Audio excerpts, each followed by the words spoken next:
This is devastating. For Donna Burke, you can't sugarcoat the financial mess she and other families are feeling because of what an Albuquerque trust company is accused of doing. To me, this is like a mass murder because the people that did this took life from 77 people. Burke's 96-year-old mother is just one of the people missing critical caretaking funds that the nonprofit trust Desert State Life Management was supposed to be looking over, but is now accused of stealing. It's just terrible. It's terrible. In all, state regulators believe Desert State Life Management and its CEO, Paul Donisthorpe, diverted about $4 million into personal and private accounts held by Donisthorpe as far back as 2006. The private money Donisthorpe was supposed to be looking after is meant to pay the bills for special needs people who can't do it themselves.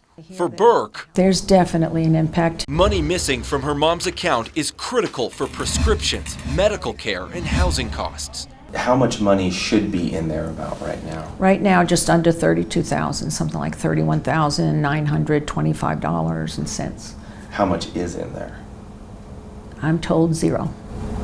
Investigators found DSLM's money problems earlier this year during a standard review of the trust. Since February, no one has heard from Paul Donisthorpe, the man who was running DSLM. The court will issue the permanent injunction. Bernalillo County District Judge Nan Nash recently granted the state full control over DSLM.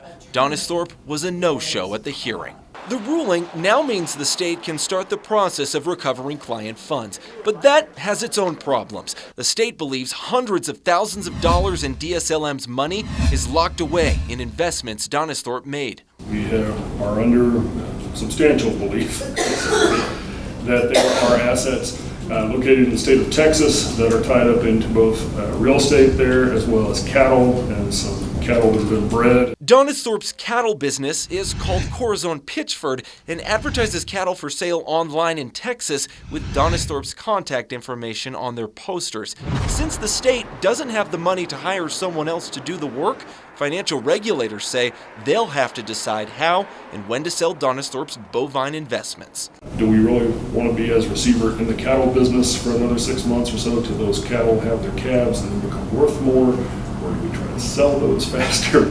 The state is also looking to recover funds thought to have been spent on Donisthorpe's office property in downtown Albuquerque on 4th Street and his $900,000 home in Angel Fire. The FBI has filed to seize both of those properties. While the process moves through the courts, victims like Donna Burke are struggling with what's next. Number one, keeping the secret. Number two, trying to figure out how I'm going to make up that money. Burke, who works full-time and cares for her mother when she's off, was reliant on the $33,000 she thought she had to pay her mom's medical costs. By January, she's expecting to run short on money. Now there's more medical costs, there's more food costs, even utilities. My fears are, will I be able to keep her cool? Will I be able to keep her warm? She refuses to tell her mom about what happened to her trust for fear of how she'll react. If she ever found out about this, it would absolutely devastate her. For now, Burke says she's leaning on her faith. God promises us in His Word